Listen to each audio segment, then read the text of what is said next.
Welcome back to Red and Blue. I'm Robert Costa. Plenty of speculation now being made about who's running and might run for the 2024 Republican presidential nomination. Former South Carolina Governor Nikki Haley now expected to announce her presidential candidacy next week. But there are other potential Republican candidates who are current or former governors.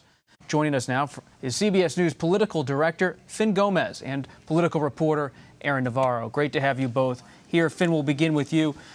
Where does the 2024 race stand? Trump's in. Haley's about to get in. What's your take? There's others that are circling around the pool to jump in. All right, all eyes are on Ron DeSantis, obviously, as he eyes his potential entry into this race.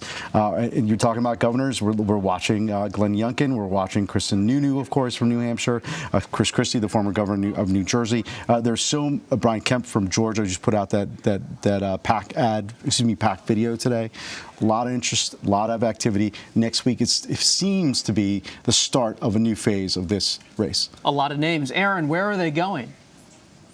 Well, a lot of these folks are going to the early presidential primary states, Iowa, New Hampshire. That's kind of it to start. But I would note, too, that Nikki Haley is going to be expected to launch her 24 campaign the same day that Mike Pence is there. The next day, current South Carolina Senator Tim Scott will be in Charleston doing his own event. So they're really showing the calendar early and showing that they are taking the steps towards the 2024 run.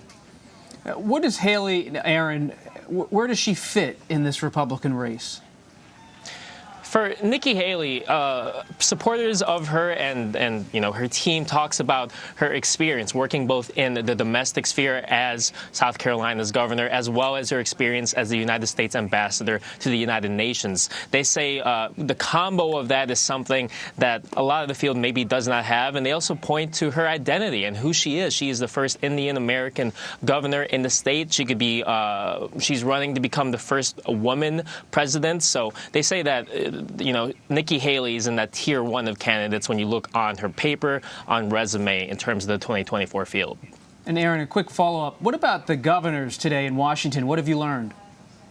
Well, it was interesting. I was at the DGA presser today, and it was interesting. A reporter for Politico asked if they think that Vice President Harris, if Biden decides not to run in 2024, if Harris should be primaried. And New Jersey Governor Phil Murphy, who is the DGA chair, really took a step back and said, we're not touching that question. They really believe that President Biden is going to run with Kamala Harris in 2024, even though a good amount of them that were at that presser, such as Governor Westmore, Josh Shapiro, some other folks that will be in town like Gretchen Whitmer, could be on that Democratic bench and run in 2024 in the situation that Biden decides not to run for re-election. So the Democrats, Finn, they don't want to entertain the what-if questions, but the Trump campaign, you stay close to sources over on that side as well. What are the what-if scenario for them? What if many Republicans start to get in this race? How will they handle it? It bodes well for them, frankly. I mean, this could be, in terms of strategy, it could be reminiscent of the 2016 cycle when we saw a fractured field. And Trump, with his 20 to 30%, can go right through that primary, through the primary early state voting contest. That's what they're hoping for. That's something that will benefit them, they say.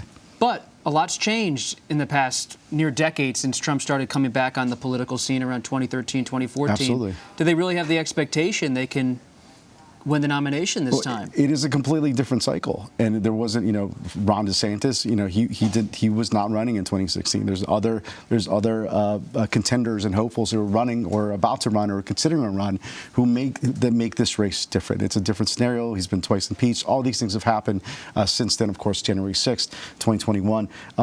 This is a different race. You get that vibe, you get that field, and again, next week it's a new chapter. Fin Gomez, always making the calls. Aaron Navarro on the ground talking to the governors today. Thank you very much for your reporting.